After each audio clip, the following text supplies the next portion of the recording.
इस audio clip में हम बात करने जा रहे हैं हेडिंग 13.8 दी C4 पाथवे के बारे में। दी C4 पाथवे प्लांट जो ड्राई ट्रॉपिकल रीजन के लिए अडेप्टेड होते हैं उनमें C4 पाथवे होता है।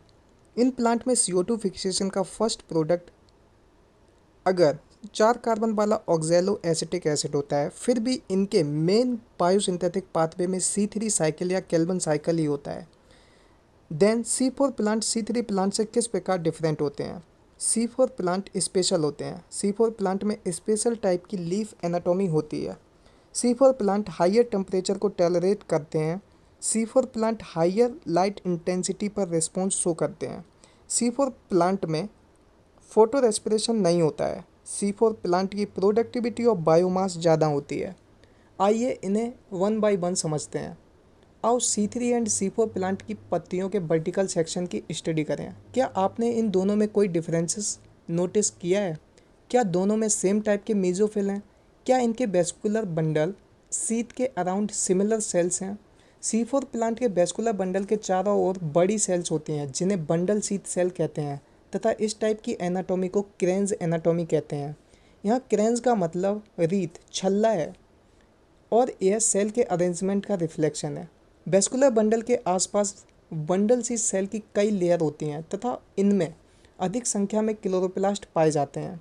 इनकी थिक वॉल गैसियस एक्सचेंज के लिए इम्परवियस होती हैं तथा इसमें इंटरसेलुलर स्पेस अब्सेंट होते हैं। आप C4 प्लांट जैसे मेज या सोरगम की पत्तियों का एक सेक्शन काटें ताकि क्रेन्स एनाटॉमी या मीजोफिल सेल का डिस्ट्रीब्यूशन देख सकें। अपने आसपास के विभिन्न प्लांट स्पीसीज़ की पत्तियों को कलेक्ट करो तथा इन पत्तियों का वर्टिकल सेक्शन काटो। माइक्रोस्कोप से ऑब्जर्व करने पर वेस्कुलर बंडल के आसपास बंडल सीथ को देखें। बंडल सीथ की उपस्थिति प्रेजेंस C4 प्लांट को पहचानने में आपकी सहायता करेगी। अब फिगर 13.9 में दिखाए गए पाथवे की स्टडी करें। इस पाथवे को हैच एंड सिलेक्ट पाथवे कहते हैं। यह भी एक साइक्लिक प्रोसेस है। CO2 का प्राइमरी एक्सेप्टर एक 3 carbon molecule phosphoenolpyruvate PEP PEP है तथा यह मेसोफिल सेल में पाया जाता है। यह फिक्सेशन पैप कार्बोक्सिलेज या पैपकेज नामक एंजाइम द्वारा होता है। मेसोफिल सेल में रुबिस्को एंजाइम नहीं होता है। C4 acid OAA oxaloacetic acid mesophyll cell में बनता है। इसके बाद मेसोफिल सेल में अदर 4 कार्बन कंपाउंड जैसे कि मैलिक एसिड या एस्पार्टिक एसिड बनते हैं जो बंडल सीथ सेल में ट्रांसपोर्ट हो जाते हैं।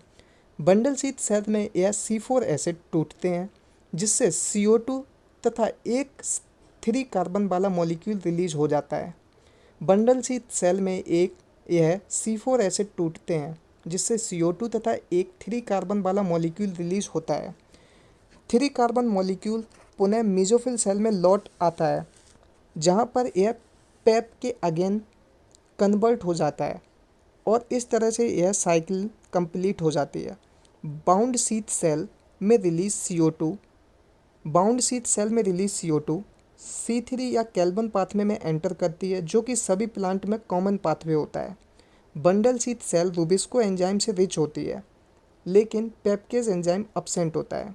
इसलिए केल्विन साइकिल जो कि बेसिक पाथवे है जिसमें शुगर बनती है, यह C3 एंड C4 दोनों में कॉमन है। क्या आपने ध्यान दिया कि केल्विन पाथवे सभी C3 प्लांट की मेसोफिल सेल में पाया जाता है? C4 प्लांट में केल्विन साइकिल मेसोफिल सेल में नहीं होती है लेकिन केवल बंडल सीथ सेल में होती है। आसान भाषा में बायोलॉजी के इस ऑडियो क्लिप को सुनने